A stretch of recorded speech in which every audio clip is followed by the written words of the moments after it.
तो हेलो बच्चों, कैसे हैं आप लोग। मैं उम्मीद करता हूं कि आप लोग बहुत मस्त होंगे, स्वस्थ होंगे और बोर्ड की तैयारी बेहतर तरीके से कर रहे होंगे। तो बच्चों, आज मैं आपको इस वीडियो के माध्यम से मैथ का ऑब्जेक्टिव क्वेश्चन बताने वाला हूं। जी हां, वैसे ऑब्जेक्टिव क्वेश्चन जो आपके होने वाले बोर्ड परीक्षा 2027 में आएंगे। तो आप इस वीडियो को शुरू से अंत तक देखिएगा और एक एक क्वेश्चन को समझने का प्रयास कीजिएगा। तो चलिए बच्चों, वीडियो अच्छा लगे तो एक लाइक कर दीजिएगा। अगर चैनल पे नए हैं तो चैनल को सब्सक्राइब कर लीजिएगा, क्योंकि इस चैनल के माध्यम से मैं आप लोगों के लिए वैसे ऑब्जेक्टिव क्वेश्चन लेकर के आता हूं जो कि आपके होने वाले बोर्ड परीक्षा 2027 में पूछा जाएगा। तो चलिए चलते हैं क्वेश्चन की ओर। तो देखिए बच्चों, पहला नंबर प्रश्न है कि निम्नलिखित में कौन यौगिक संख्या है। देखिए, यौगिक संख्या वैसी संख्या होता है जिसका गुणनखंड 2 से अधिक हो। अब देखिए, ऑप्शन में दे रखा 11, 21, 31, 41। तो देखिए, ये जो यौगिक संख्या जो है ना, इसमें से ऑप्शन बी वाला है 21 जो है ना, 21, ये यौगिक संख्या है। अभी हम आपको बताए हैं कि जिसका गुणनखंड 2 से अधिक हो। तो 21 का गुणनखंड देखिए, एक तो 1 होगा, उसके बाद 21 होगा। इसका मतलब ये समझिए कि 21 जो है ना, 1 से भी कट जाएगा और स्वयं से भी कट जाएगा, मतलब अपने आप से भी कट जाएगा। उसके बाद ये 3 से भी कटेगा और 7 से भी कटेगा। तो देखिए, 2 से अधिक संख्या हुआ, तो 2 से अधिक संख्या हुआ यानी कि 4 गो संख्या से ही कट रहा है। तो इसका मतलब यही जो है ना, ये यौगिक संख्या है। तो ऑप्शन बी इसका सही जवाब हो जाएगा। यहाँ तक क्लियर है। चलिए अब हम चलते हैं अगला प्रश्न पे। देखिए, 2 नंबर प्रश्न है कि यदि Q एक धनात्मक पूर्णांक है तो निम्न में से कौन धनात्मक विषम पूर्णांक नहीं है। अगर धनात्मक विषम पूर्णांक नहीं है तो हमको ढूंढना है सम पूर्णांक वाला, और सम पूर्णांक वाला ही इसका आंसर होगा। तो देखिए, एक बार हम Q का मान मान लेते हैं 1 और ऑप्शन 1 में मान रखते हैं Q की जगह पे 1। तो 8 है तो 8 Q और 8। देखिए, 8 और Q के बीच का जो डिस्टेंस होता है गुना होता है, तो गुना लिखेंगे। और Q का मान यहाँ पे माने हुए 1, तो 1 लिखेंगे। उसके बाद प्लस है तो प्लस, उसके बाद फिर 1 है तो 1। 8 को 1 से गुना करेंगे तो 8 का 8 होगा, और 8 में अगर हम 1 जोड़ देंगे तो 9 हो जाएगा। देखिए, अब ये 9 जो है ना, ये धनात्मक विषम पूर्णांक है और हमसे नहीं पूछ रहा, ठीक है। ये है तो ये नहीं होगा, ठीक है। जो सम वाला होगा वही इसका आंसर हो जाएगा। अब फिर एक बार Q का मान 1 मानेंगे और ऑप्शन बी में रखेंगे।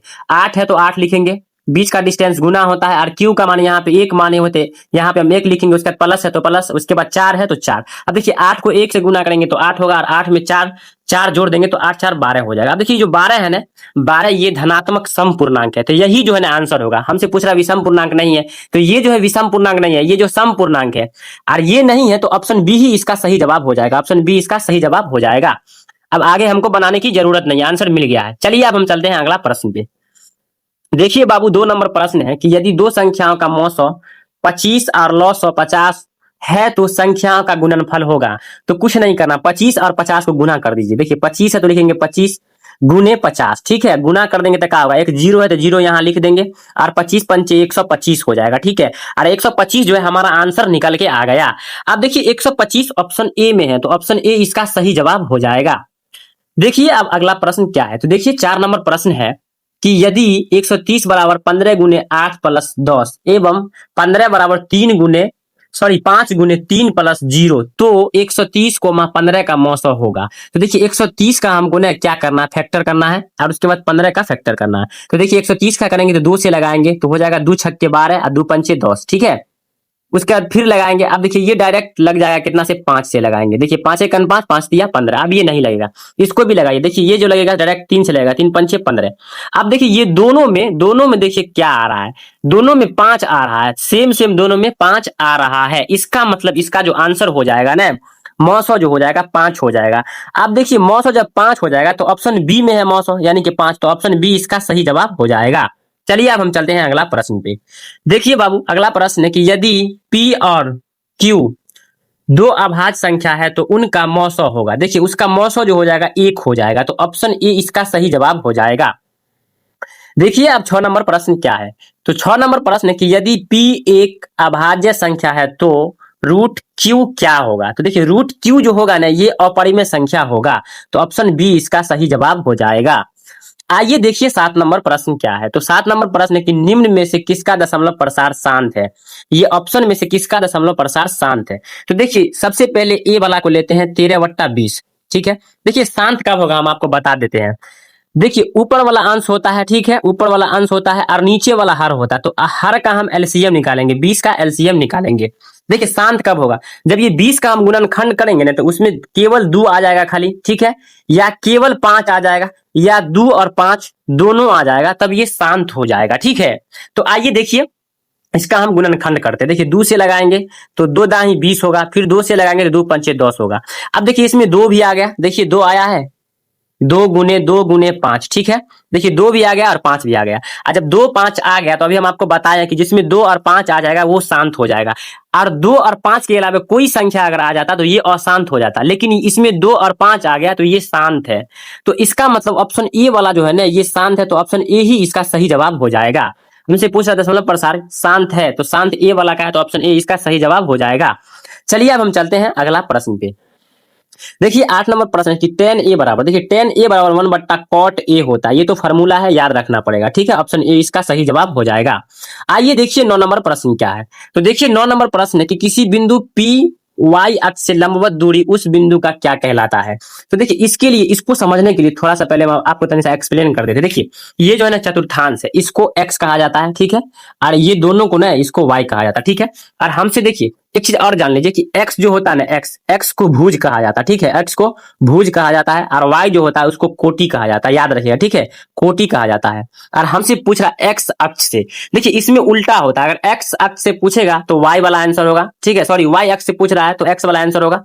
अगर x अक्ष से पूछता तो y वाला आंसर होता, लेकिन यहाँ पे y अक्ष से लंबवत दूरी पूछ रहा है तो यहाँ पे x वाला आंसर होगा। तो x वाला देखिए भुज है, तो भुज इसका सही जवाब हो जाएगा, ऑप्शन सी इसका सही जवाब हो जाएगा। चलिए अब हम चलते हैं अगला प्रश्न पे। देखिए बाबू 10 नंबर प्रश्न है कि मूल बिंदु का निर्देशांक क्या होता है। देखिए मूल बिंदु का निर्देशांक जो है ना 0,0 होता है। अब देखिए 0,0 जो है ना ऑप्शन सी में है, तो ऑप्शन सी इसका सही जवाब हो जाएगा। तो देखिए अभी तक हम लोगों ने 10 क्वेश्चन को देखा है।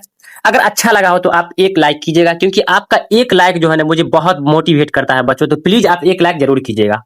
चलिए अब हम चलते हैं अगला प्रश्न पे। देखिए इसका जवाब दीजिए। 11 नंबर प्रश्न है कि सभी वर्ग होते हैं, देखिए सभी वर्ग जो होते हैं ना समरूप होते हैं, तो ऑप्शन ए इसका सही जवाब हो जाएगा। आप देखिए 12 नंबर प्रश्न क्या है। तो 12 नंबर प्रश्न है कि tan a बराबर होता है, देखिए tan a बराबर फॉर्मूला होता है cot a, याद रखना पड़ेगा, cot a नहीं, tan a बराबर फॉर्मूला होता है cot 90 माइनस, ठीक है, cot 90 डिग्री माइनस ए होता है। अब देखिए cot 90 डिग्री माइनस ए, देखिए ऑप्शन किस में है, ऑप्शन डी में है, तो ऑप्शन डी इसका सही जवाब हो जाएगा, ठीक है। tan a बराबर फॉर्मूला होता है, आप इसको याद रखिएगा, ठीक है, ये फॉर्मूला है। चलिए अब हम चलते हैं 13 नंबर प्रश्न पे। देखिए 13 नंबर प्रश्न है कि 2 3 0 4 3 7 3 2 3 का बहुलक होगा। देखिए बहुलक जो होता है ना, जो ज्यादा बार आता है वही बहुलक होता है, ठीक है। अब इसमें ज्यादा देखिए क्या आया, 3 ज्यादा आया, देखिए 1 2 3 4 बार आ गया 3, ठीक है। उसके बाद देखिए 7 एक बार आया है, उसके बाद 2 जो है 2 बार आया है, 0 एक बार आया है, तो ज्यादा बार कौन आया, 3 आया, ठीक है। तो ज्यादा बार जो आता है वही आंसर होता है, तो 3 ज्यादा बार आया है, तो इसका मतलब बहुलक जो होगा 3 होगा, ऑप्शन बी इसका सही जवाब हो जाएगा। चलिए अब हम चलते हैं 14 नंबर प्रश्न पे। तो देखिए 14 नंबर प्रश्न है कि किसी घटना की प्रयेकता नहीं होती है। देखिए किस घटना की प्रयेकता नहीं होती है, तो -1 जो है ना यही घटना की प्रयेकता नहीं होता है, तो ऑप्शन डी इसका सही जवाब हो जाएगा। चलिए अब हम चलते हैं अगला प्रश्न पे। देखिए 15 नंबर प्रश्न है कि समांतर श्रेणी का सार्व अंतर होता है। देखिए समांतर श्रेणी का सार्व अंतर जो होता है ना धनात्मक में भी होता है, यानी कि प्लस में भी होगा, ठीक है, उसके बाद माइनस में भी होगा और शून्यक भी हो सकता है, तो इसका मतलब इसमें से सभी होगा, तो ऑप्शन डी इसका सही जवाब हो जाएगा। चलिए अब हम चलते हैं 16 नंबर प्रश्न पे। तो 16 नंबर प्रश्न है कि किसी एपी के क्रमागत का मतलब होता है क्रम में, ठीक है ना, पदों के अंतर को क्या कहते हैं, तो इसको सार्व अंतर कहा जाता है, ऑप्शन ए इसका सही जवाब हो जाएगा। आइए देखिए 17 नंबर प्रश्न क्या है। तो 17 नंबर प्रश्न है कि एक द्विघात समीकरण के मूलों की संख्या होती है। तो देखिए एक द्विघात समीकरण के मूलों की संख्या जो होता है ना 2 होता है। अब 2 देखिए ऑप्शन बी में है, तो ऑप्शन बी इसका राइट आंसर हो जाएगा। देखिए नेक्स्ट क्वेश्चन है कि 3 घात वाला बहुपद कहलाता है। देखिए 3 घात वाला पूछ रहा है, तो 3 घात वाला बहुपद जो है ना त्रिघात कहलाता है, तो ऑप्शन सी इसका सही जवाब हो जाएगा। देखिए 2 घात वाला द्विघात कहलाता है और 1 घात वाला रैखिक कहलाता है, ठीक है, तो याद रखिएगा, सबको याद रखना जरूरी है, ठीक है। चलिए आप देखिए 19 नंबर प्रश्न क्या है। तो 19 नंबर प्रश्न है बाबू कि किसी बारंबारता का बहुलक होता है। देखिए किसी भी बारंबारता का बहुलक जो होता है अधिकतम बारंबारता मान होता है, ऑप्शन बी इसका सही जवाब हो जाएगा। आइए देखिए 20 नंबर प्रश्न क्या है। तो 20 नंबर प्रश्न है कि 2, 4, 5, 1, 7, 10 का परिसर क्या होगा। देखिए परिसर निकालना सबसे आसान है। इसमें से देखिए सबसे बड़ी संख्या कौन है, तो सबसे बड़ी संख्या 10 है। और सबसे छोटी संख्या कौन है, 1 है, तो 1 लिखिए। ठीक है, मतलब बड़ी संख्या में से छोटी संख्या को घटा दीजिए। जो घटा देंगे तो वही हमारा परिसर निकल के आ गया। तो देखिए हम जो घटाए तो 9 आया, तो 9 हमारा परिसर निकल के आया। आप देखिए 9 ऑप्शन ए में है, तो ऑप्शन ए इसका सही जवाब हो जाएगा। तो देखिए बहुत ही इंपॉर्टेंट क्वेश्चन सब था। अगर आप इस वीडियो को शुरू से अंत तक देखे होंगे तो आप 2027 में बहुत ही आसानी से क्वेश्चन बना पाइएगा। तो चलिए वीडियो अच्छा लगा हो तो एक लाइक कीजिएगा। अगर चैनल पे नए हैं तो चैनल को सब्सक्राइब जरूर कर लीजिएगा, क्योंकि इस वीडियो के माध्यम से मैं वैसे ऑब्जेक्टिव क्वेश्चन लेकर के आता हूं जो आपके होने वाले बोर्ड परीक्षा 2027 के लिए काफी इंपॉर्टेंट क्वेश्चन सब लेकर के आता हूं। इसलिए आप सब्सक्राइब जरूर कर लीजिएगा।